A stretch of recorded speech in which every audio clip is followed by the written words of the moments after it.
ఓపక్క గంజాయి విక్రయాలు, మరోపక్క కళ్యాణ మండపాలలో చోరీలు. ఎట్టకేలకు పోలీసులకు చిక్కిన అంతర్రాష్ట్ర దొంగల ముఠ. నిందితులను మీడియా ముందు ప్రవేశపెట్టిన జిల్లా ఎస్పీ విద్యాసాగర్ నాయుడు. నిందితులు మధ్యప్రదేశ్కు చెందిన అనికేష్ కుమార్, సాంసి, రితేష్. నిందితుల నుండి 52.8 గ్రాముల బంగారు ఆభరణాలు, 3.10 లక్షల నగదు, 3.9 కేజీల గంజాయిని స్వాధీనం చేసుకున్న పోలీసులు.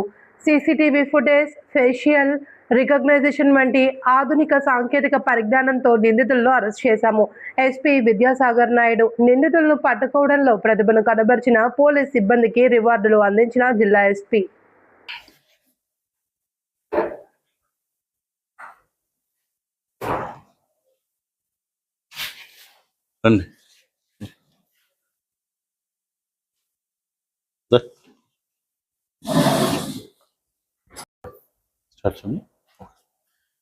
గుడ్ ఈవినింగ్ అండి. మన కృష్ణా జిల్లాలో పెరంలూరు, కానూరు ఇటువంటి ఏరియాస్లో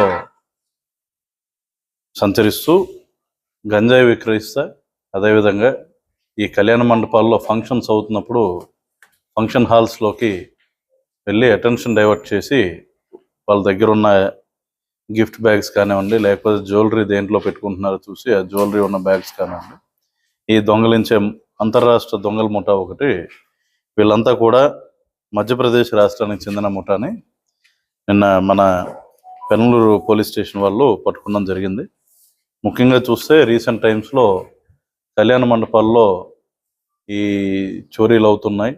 అదేవిధంగా కొంతమంది unknown persons, out of state కనపడుతున్న వాళ్ళు కళ్యాణ మండపాల్లో గెస్ట్స్ కింద వచ్చి బ్యాగ్స్ అవి తీసుకెళ్ళిపోవడం మన దృష్టికి వచ్చింది.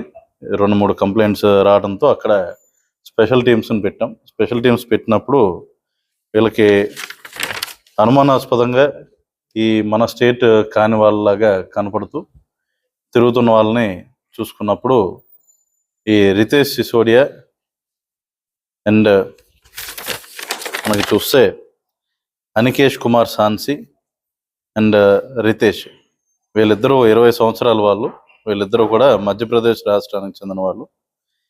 వీళ్ళు అనుమానాస్పదంగా కానూరు ఏరియాలో సంచరిస్తున్నప్పుడు వాళ్ళని పట్టుకున్నప్పుడు వాళ్ళ దగ్గర నుండి అరౌండ్ 3.9 కిలోస్ వరకు గాంజా ప్యాకెట్స్లో స్వాధీనం చేసుకోవడం జరిగింది. అంతేకాకుండా డిఫరెంట్ ఐటమ్స్ 52.8 గ్రామ్స్ బంగారు ఆభరణాలు, అరౌండ్ వెండి వస్తువులు మరియు 3,10,000 నగదు కూడా గంజాయితో పాటు స్వాధీనం చేసుకున్నాం. ఈ ముఠా నుండి ఫర్దర్గా వీళ్ళతో ఎవరెవరు పార్టిసిపేట్ చేశారో ఇటువంటి వీళ్ళ గ్యాంగ్ సభ్యుల యొక్క డీటెయిల్స్ కూడా వీళ్ళ దగ్గర నుండి తీసుకున్నాం జరిగింది. వాటికి కూడా ప్రత్యేక బృందాలు పంపించాము మధ్యప్రదేశ్కి.